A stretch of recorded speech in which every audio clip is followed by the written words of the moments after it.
दोस्तों नमस्कार। आज हम एक इशू डिस्कस करने जा रहे हैं। इजराइल ने सोमालीलैंड उसको रिकॉग्निशन दे दिया और इजराइल पहली कंट्री है जिसने इसको रिकॉग्नाइज किया है। सोमालीलैंड पार्ट है सोमालिया का। ये पहले ब्रिटिश के कंट्रोल के अंदर था और सोमालिया के अंदर फ्रेंच भी थे जब इंडिपेंडेंस मिली इनको। उसके बाद सोमालीलैंड सोमालिया से अलग रहा, अपना पासपोर्ट अपनी करेंसी है, लेकिन किसी ने इसको रिकॉग्नाइज नहीं किया यूएन के अंदर। लेकिन इजराइल पहली कंट्री है जिसने सोमालीलैंड को रिकॉग्नाइज किया। इससे पूरे वर्ल्ड में हड़कंप मच गया। लेकिन इससे क्योंकि इजराइल ने जो काम किया अपने डिफेंस के लिए किया, क्योंकि सोमालीलैंड क्लोज है हुतीस के जो इजराइल पे अटैक करते हैं। तो इजराइल का यही पर्पज है कि मैं अपनी सुरक्षा के लिए कुछ भी करूंगा। इससे पहले इजराइल ने ग्रीस के साथ एक लिंक बनाया था कि हम तुम्हें आर्म्स एमुनिशन देंगे, क्योंकि ग्रीस और टर्की की एनिमिटी है। और इजराइल ने कहा था कि जो हमारा 8वां दुश्मन है वो टर्की है। इंडिया का भी टर्की दुश्मन है, वो भी हमारे खिलाफ काम करता है। लेकिन इजराइल का जो स्टेप है वो एक अलग टाइप से देखा जाता है कि अगर इजराइल उस कंट्री को या उस पार्ट ऑफ सोमालिया के जो पार्ट है उसको रिकॉग्नाइज करता है तो इंडिया के लिए एक मौका मिल जाता है कि हम भी ये काम कर सकते हैं। हम भी बलूचिस्तान को इंडिपेंडेंस अगर डिक्लेयर करते हैं अपने आप को तो हम उनको भी रिकॉग्नाइज कर सकते हैं, क्योंकि इजराइल किसी की परवाह नहीं करता, चाहे उसको यूएस की, क्योंकि उसको सपोर्ट है डायरेक्ट या इनडायरेक्ट। लेकिन हमें किसी की सपोर्ट हो ना हो हम काम कर सकते हैं। जब बांग्लादेश लिबरेट हुआ था तो इंडिया पहली कंट्री थी जिसने उसको रिकॉग्नाइज किया। साथ में जो इंडिया की क्लोज कंट्री थी, सिक्किम हो गया, भूटान हो गया, नेपाल, हमारा उस पर काफी प्रेशर था, हम उनको कंट्रोल करते थे। तो इंदिरा गांधी ने उनसे कहा कि आप भी रिकॉग्नाइज करो। जब इन तीनों कंट्री ने भी रिकॉग्नाइज कर लिया तो बांग्लादेश की लिबरेशन होगी। लेकिन क्या रीजन है कि इजराइल ने सोमालीलैंड को रिकॉग्नाइज किया, इसी पे चर्चा करेंगे हम। और उदय शंकर पांडे जी हमारे पास बैठे हैं। गल्फ के बारे में शायद इनको नॉलेज इतनी नहीं होगी जैसी पाकिस्तान के बारे में है या यूएस के बारे में या चाइना के बारे में, लेकिन फिर भी इनको इंटरेस्ट भी है सीखने का, जानना भी चाहते हैं कि क्या रीजन है, क्यों किया है। और लेकिन थोड़ी सी नजर भी रखने हैं जियो पॉलिटिक्स के ऊपर। देखिए, from Jio politics point of view, Israel अगर ऐसा डिसीजन लेता है तो उसके पीछे बहुत सोच है। एंड डेफिनेटली इसराइल वही देखता है कि उनकी सिक्योरिटी और वो उनके लोगों की प्रोटेक्शन कैसी रहेगी। तो definitely it has got a lot of relevance कि भाई आपने सोमालीलैंड जैसे छोटी कंट्री को किया तो उससे इंडिया को क्या फायदा होने वाला है, मैं ये देख रहा हूँ। क्योंकि इंडिया के आगे एक बहुत अच्छा एग्जाम्पल रहेगा कि now they can encash on dealing with us with an independent with a sovereign country and उनके साथ अभी करेंगे तो फिर उसके इजराइल के लिए क्या फायदा। तो उस तरह से कई देश हैं जिनके ऊपर हम भी अगर हाथ बढ़ाएं और उनको रिकॉग्नाइज करें तो they can also play a very important role, जो हमारे देश के लिए बहुत भला फायदा होगा और हमारी फॉरेन पॉलिसी के लिए फायदा होगा। सर, एक तो मैं यहाँ बात करते करते एक बड़ा ऑफ पॉइंट में जा रहा हूँ। वर्ल्ड की सबसे पॉपुलस कंट्री, सबसे पुरानी डेमोक्रेसी हम लोग, यू नो, एंड आज यूएन के अंदर आपकी सीट नहीं है इन परमानेंट मतलब सिक्योरिटी काउंसिल के अंदर। बड़ा मुझे एक हिपोक्रेसी सी लगती है। I mean, we have surpassed almost all the countries except now the 3 countries हम लोग सरपास करते हैं। जीडीपी आज इंडिया इतना पावरफुल हो गया है, but still it is not been recognized by UN and international. So it is very important कि जिस तरह से वो अपनी लड़ाई लड़ रहा है on the international front Israel, उसी तरह से हम भी अपनी लड़ाई लड़ें एंड अपनी हम लोग वो देशों को रिकॉग्नाइज करें और उनसे दोस्ती का हाथ आगे बढ़ाएं जिससे हमारे देश के लिए फायदा है। उदय, आपने क्वेश्चन तो उठा दिया कि हमें यूएन के अंदर परमानेंट सीट नहीं। एक्चुअली इंडिया को परमानेंट सीट ऑफर की गई थी यूएन के द्वारा कि आप इसके परमानेंट मेंबर बनिए। हमने चाइना, लेकिन नेहरू जी बहुत ज्यादा आपको पता मेहरबान थे, उनको देश का इंटरेस्ट नहीं था, उनको था कि मेरी इमेज बढ़े। उन्होंने कहा जी चाइना को दे दो, चाइना को दे दिया और चाइना बन गया उसका मेंबर। आज चाइना हमें वहां अपोज करता है, यूएस हमारे साथ खड़ा हुआ है कि हम परमानेंट मेंबर बनाना चाहते हैं इंडिया को। यूएस, यूके खड़ा है, फ्रांस खड़ा है और साथ में आपके रशिया खड़ा है। सब कंट्री इंडिया को यूएन का मेंबर बनाना चाहते हैं, लेकिन यहाँ पे एक भी बात चल रही है कि इसको एक्सपेंड किया जाए, यानी कि इंडिया जो सबसे बड़ी पॉपुलेशन है, जिसकी डेमोक्रेसी भी है, और साथ में जापान, उसकी भी इकोनॉमी बहुत स्ट्रांग है, जर्मनी और साथ में ब्राजील, ये 4 कंट्री परमानेंट मेंबर बने यूएन के। और आज देखिए इसी वजह से यूएन डिफंक्ट हो चुका है, यूएन की कोई सिग्निफिकेंस नहीं है, सिर्फ नाम करा गया, यूएन कोई इसका डिसीजन नहीं मानता।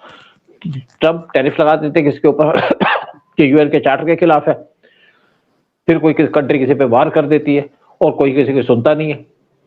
ट्रंप का चाहे या यूएस चाहे तो किसी पे भी आकर के सैंक्शन लगा देते हैं। तो आज यूएन की इंपॉर्टेंस और उसकी सिग्निफिकेंस काफी कम हो गई है, क्योंकि जो परमानेंट मेंबर है वो किसी की सुनते नहीं है। अगर कोई टेररिस्ट आता है तो उसको अगर इंडिया कहता है तो उसके बाद यूएस भी कह देता है, बाकी कहते हैं, तो चाइना अपने पैर आगे रख देता है कि हम इसको नहीं मानते, और वो टेररिस्ट बचता जाता है। तो यूएन की आज इंपॉर्टेंस, हाँ सर, अपना ये ट्रंप अभी सेल्फ अपॉइंटेड यूएन हो गया, यूनाइटेड नेशन हो गया। वो जो यूनाइटेड नेशन को डिसीजन लेने चाहिए वो ये आदमी ले रहा जाके। आप देखो ना, वेनेजुएला पे अटैक कर दिया, इससे पहले इराक पे अटैक किया था, फिर सीरिया के अंदर भी उन्होंने गवर्नमेंट हटाई वहां पे। तो यूएन हर एक कंट्री को बर्बाद, यूएन की सिग्निफिकेंस खत्म हो चुकी है भाई, यही तो कह रहा। तो लेकिन अब आप बात करेंगे यहाँ पे सोमालीलैंड की। सोमालीलैंड का जो एक पोर्ट है, बेरबेरा पोर्ट, वो बहुत इंपॉर्टेंट पोर्ट है, और यहां से इजराइल यहाँ पे कंट्रोल करेगा, और यहां से बहुत सी ट्रेड भी पास करती है। और जो मेन रीजन है इजराइल का सोमालीलैंड को रिकॉग्नाइज करने का, क्योंकि आज इजराइल ये कहता है कि मेरे 7 दुश्मन है, पैलेस्टाइन, सीरिया जहां पे हुतीस जो आपके सोमालिया के अंदर है, फिर ईरान और जितने भी हमास जैसे लोग हैं, ऑर्गेनाइजेशन है, वो साथ में उनका नाम दिया टर्की का। टर्की को काउंटर करने के लिए उन्होंने ग्रीस के साथ एक समझौता किया, उनको आर्म्स एमुनिशन सप्लाई करेगा। लेकिन अब यहां से, यानी कि जो इसने कंट्रोल किया है इसके ऊपर, इसको रिकॉग्नाइज किया, यहां से वो टारगेट करना चाहता है हुतीस के ऊपर, क्योंकि हुतीस रेगुलरली ईरान के ऊपर, इजराइल के ऊपर बम फेंक रहे थे, मिसाइलें फेंक रहे थे, और यहां से हुतीस को इफेक्टिवली कंट्रोल कर पाएगा आपका इजराइल। इसीलिए हुतीस भी परेशान है कि हम यहाँ से कुछ, हम मतलब हमारे को धमकी होगी तो हम भी यहाँ पे लैंड लेंगे। एक्चुअली सोमालीलैंड एक सेल्फ डिक्लेयर्ड इंडिपेंडेंट स्टेट है हॉर्न ऑफ अफ्रीका के अंदर, on the coast of gulf of Aden, और इसका बॉर्डर लगता है सोमालिया के साथ और जिबूती के साथ। इजराइल का जो चैनल 12 है, एक उसने जो चैनल चलता है, उसने ये कहा है कि इजराइल के जो प्राइम मिनिस्टर है वो विजिट करेंगे बहुत जल्दी सोमालीलैंड के अंदर, और साथ में ये भी कहा जो सोमालीलैंड के प्रेसिडेंट हैं वो भी विजिट कर चुके हैं इजराइल कई बारी। और इजराइल के जो प्राइम मिनिस्टर उन्होंने मोसाद को थैंक यू कहा, मुबारकबाद दी है कि आपने बहुत अच्छा डिसीजन लिया, यानी कि उनकी इंटेलिजेंस एजेंसी ने कहा कि आप यहाँ पे जाइए, इसको करिए, क्योंकि यहाँ से इजराइल की सिक्योरिटी को हम कंट्रोल कर सकेंगे। और हुतीस के ऊपर अगर इनका कंट्रोल हो गया तो इनको बहुत ज्यादा प्रोटेक्शन भी होगी। आपको इजराइल को, आप देखा कि इजराइल के खिलाफ तो सारे गल्फ कंट्रीज हैं।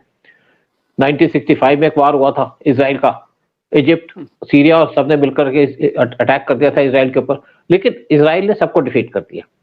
उसके बाद ये थोड़े से चुप हो गए, लेकिन फिर आपने देखा कि पीछे किस तरीके से इजराइल के ऊपर अटैक किया गया हमास के द्वारा। हमास ने 1200 लोगों को मारा इजराइल के ऊपर अक्टूबर 7 को, और जब इजराइल बदला लेने लगा तो उन्होंने कहा जी क्यों बदला ले रहे हो, आप क्यों लोगों को मार रहे हो। जब इजराइल के लोगों को मारा तो कोई उसके साथ नहीं खड़ा हुआ, और पहली बार ऐसी हुई थी इस इंसिडेंट के ऊपर इंडिया ने इजराइल को सपोर्ट दी थी। पीएम मोदी ने स्पेशल इजराइल को सपोर्ट दी थी हमास के खिलाफ, जबकि हम कुछ नहीं बोलते अगर कोई डिस्प्यूट होता है इजराइल और पैलेस्टाइन का। लेकिन यहाँ पहली बार, क्योंकि टेररिस्ट अटैक था और इजराइल का अपना डिफेंस सिस्टम, उन्होंने खुद अपने आप को डिफेंड करना है, उनको बचाने कोई नहीं आएगा। इजराइल की पॉपुलेशन कम है, छोटी कंट्री है इजराइल, लेकिन उनको अपने डिफेंस के लिए करना पड़ेगा, वो करेंगे, और उसी पे वो काम कर रहे हैं। और इजराइल को पता है कि हमारी कंट्री छोटी है और वहां पे जो आर्म्स एमुनिशन प्रोड्यूस किए जाते हैं उस पर भी अटैक हो जाता है। जैसे ईरान ने मिसाइलें फेंकी इजराइल के ऊपर, तो इजराइल ने कहा मैं अपने आर्म्स एमुनिशन इंडिया के अंदर बनाऊंगा, इससे इंडिया को भी फायदा, इजराइल को भी फायदा। देखिए इजराइल और इंडिया के बहुत इंपॉर्टेंट रिलेशंस हैं, और दोनों एक दूसरे को बड़ी हेल्प करते रहे। इजराइल ओपनली हेल्प करता रहा, लेकिन हम भी चुपचाप इजराइल को सपोर्ट देते रहे जहां पे हमें जरूरत हो। यूएन में बेशक हम बोलते रहे इजराइल के खिलाफ, लेकिन हम बेसिकली इजराइल को सपोर्ट करते हैं इंटरनली, और हमारे लोग भी सपोर्ट करते हैं। और इससे जो सोमाली लैंड को इसने रिकॉग्नाइज किया इजराइल से, उससे इजराइल को रेड सी के अंदर एक वाइटल कनेक्शन मिलेगा।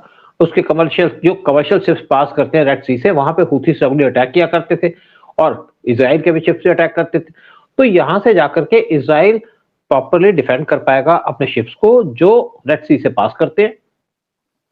और सोमालीलैंड ने एक एग्रीमेंट भी साइन किया था पीछे, जो 20 किलोमीटर का स्ट्रेच है जो उसका कोस्ट लाइन का, इथोपिया के साथ। इथोपिया से किसी कोई प्रॉब्लम नहीं है, लेकिन और इजराइल के साथ भी इथोपिया के बड़े अच्छे रिलेशन हैं। तो आज इजराइल अपने डिफेंस की वजह से कोई भी स्टेप लेना वो लेता है, लेकिन हमको एक फायदा ये मिलेगा कि जब इजराइल ये काम कर सकता है तो हम क्यों नहीं कर सकते। हम क्यों नहीं पाकिस्तान को तोड़ करके पाकिस्तान के बलूचिस्तान को सपोर्ट करें, और जब भी बलूचिस्तान अपनी गवर्नमेंट बनाता है, इंडिपेंडेंट गवर्नमेंट बनाता है, तो हम जाकर के उसको सपोर्ट करें, उसको रिकॉग्नाइज करें, जैसे हमने किया था बांग्लादेश को। बांग्लादेश के क्रिएशन के बाद हमें कोई सपोर्ट नहीं कर रहा था, सिर्फ हमें रशिया की सपोर्ट थी। लेकिन जब बांग्लादेश क्रिएट हुआ तो मिसेस गांधी ने पहला काम किया कि बांग्लादेश को रिकॉग्नाइज कर लिया, क्योंकि उसकी एस्पायर गवर्नमेंट इंडिया के अंदर बनी हुई थी। उसके बाद हमारी जो 3 हमारी कंट्री थी जिसको इंडिया पालता था, जिनको सेफगार्ड करता था, सिक्किम, भूटान और नेपाल, इनसे भी इंदिरा गांधी ने कहा इसको रिकॉग्नाइज करो, तो उन्होंने भी इसको रिकॉग्नाइज किया बांग्लादेश को। और जब चारों कंट्री रिकॉग्नाइज कर दिया तो उसके बाद सोवियत यूनियन भी आ गया साथ में, और साथ में कुछ और कंट्रीज भी आ गए, उन्होंने भी बांग्लादेश को मान लिया, उसको मान्यता दे दी। तो आज एक टाइम आ चुका है इंडिया के लिए कि पाकिस्तान को तोड़ने का, क्योंकि हमारे लिए जो मेन प्रॉब्लम है वो है पाकिस्तान, बाकी तो हम खेलते रहेंगे। दुनिया के लिए प्रॉब्लम है वो पाकिस्तान, खाली इंडिया के लिए नहीं। नहीं, देखिए मेन तो हमारे लिए ना, दुनिया के लिए तो है। लेकिन देखिए मैं आपको बताऊं कि जो वर्ल्ड की टेररिस्ट ऑर्गेनाइजेशन है, अगर आप बात करते हैं हूथीज की, हूथीज का जो मेन टारगेट है वो है इसराइल।